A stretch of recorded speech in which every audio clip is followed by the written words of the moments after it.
Hello বন্ধুরা, তোমাদের সকলকে স্বাগত জানাই আমার ইউটিউব চ্যানেল লেটস স্পিচে।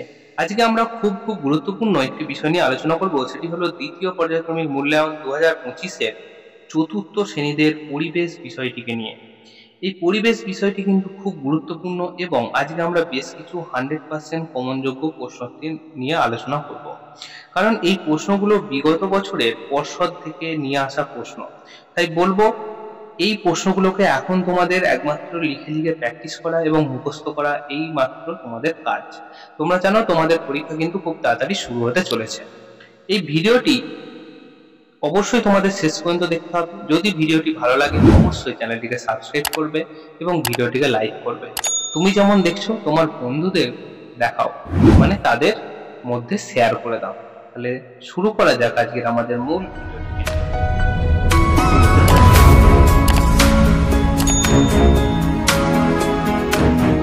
তো আমরা জানি যে সকলে এবছর পূর্ণমান কত, পূর্ণমান 30 এবং সময় কিন্তু 40 মিনিট। নাম তোমরা এখানে তোমাদের নামগুলো সুন্দর করে লিখবে, রোল নম্বরটা লিখে দেবে এবং বিদ্যালয়ের নামটাকেও সুন্দর করে লিখে দেবে। ঠিক আছে, চলো এবার আমরা আসল প্রশ্নপত্র দিকে আসি। প্রথমে একের দাগের প্রশ্নটি দেখো। একের দাগের বলছে সঠিক উত্তরটির নিচে দাগ দাও। চাঁদ পৃথিবীর চারিদিকে পূর্ব থেকে পশ্চিম দিকে ঘোরে, পশ্চিম থেকে পূর্ব দিকে ঘোরে, নাকি উত্তর থেকে দক্ষিণে ঘুরছে? তাহলে সঠিক উত্তরটি কি? সঠিক উত্তরটি হলো চাঁদ পশ্চিম থেকে পূর্ব দিকে ঘোরে। এর মধ্যে আর একটা ইনফরমেশন দিই, পৃথিবীও কিন্তু পশ্চিম থেকে পূর্ব দিকেই ঘোরে। পরের বলছে কুকুরকে পোষ মানানো হয়েছিল কিসের জন্য? মাংসের জন্য, দুধের জন্য, নাকি আত্মরক্ষার জন্য?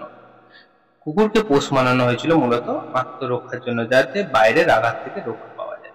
ঠিক আছে, চলো। চাঁদের কলঙ্ক হলো আসলে কি? জঙ্গল, নদী-নালা, নাকি চাঁদের পাহাড় ও বড় বড় গর্ত? তাহলে সঠিক উত্তরটি কি হবে? চাঁদের পাহাড় ও বড় বড় গর্ত হলো চাঁদের কলঙ্ক। ঠিক আছে, চল। পরের দুয়ের দাগের প্রশ্নটা দেখো। দুয়ের দাগের প্রশ্নে বলা হচ্ছে যে শূন্যস্থান পূরণ করো। কি বলছে দেখো, প্রথমটা বলছে পৃথিবীর উপগ্রহের নাম হলো। তাহলে পৃথিবীর উপগ্রহের নাম কি? আমরা জানি সেটি হবে চাঁদ। তাহলে আমরা এখানে লিখে দিই চাঁদ।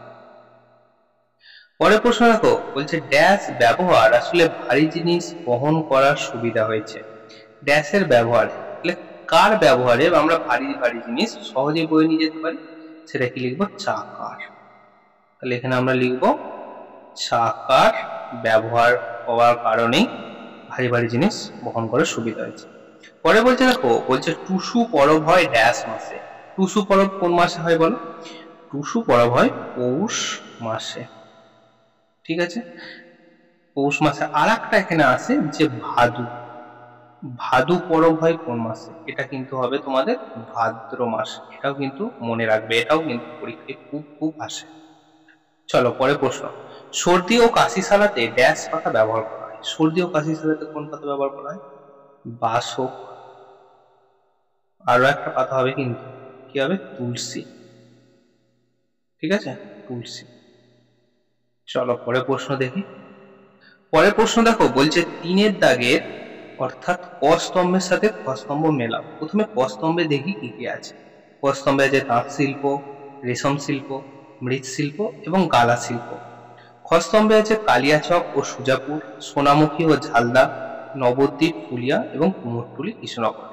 এই যে স্তম্ভ মিলানোটা, এটা কিন্তু তোমাদের 100% এবারে কিন্তু কমন আসবে।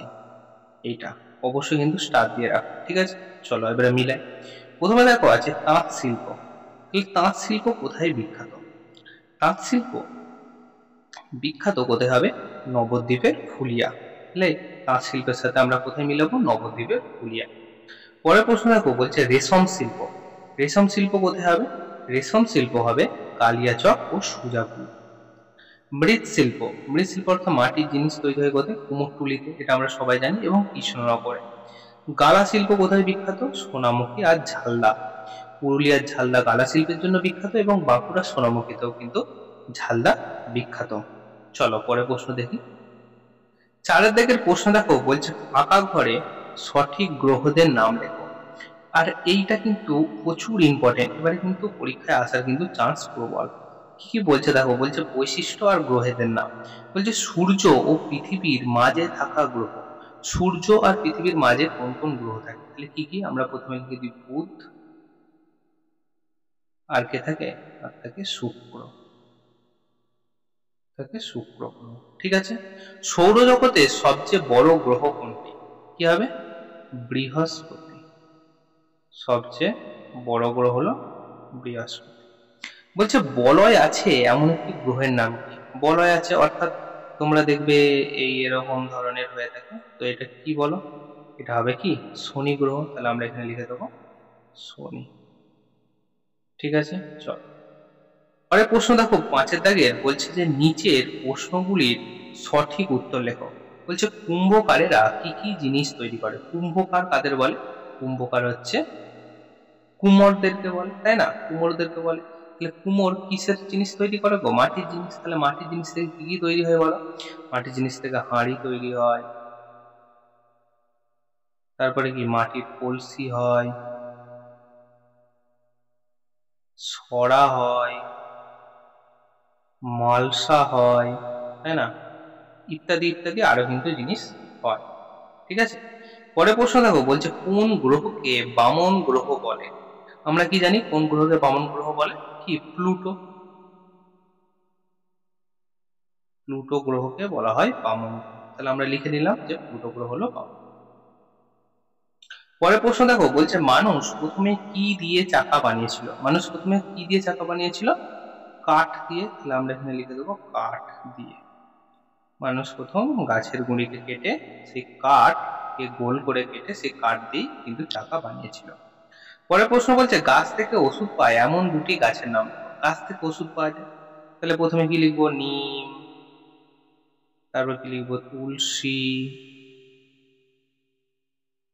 বাসক, আর কি? সর্পগন্ধা, যেটাকে আমরা অ্যালোভেরা বলি, বা ঘৃতকুমারী। ঠিক আছে, ইত্যাদি ইত্যাদি ব্যাপারগুলো হবে।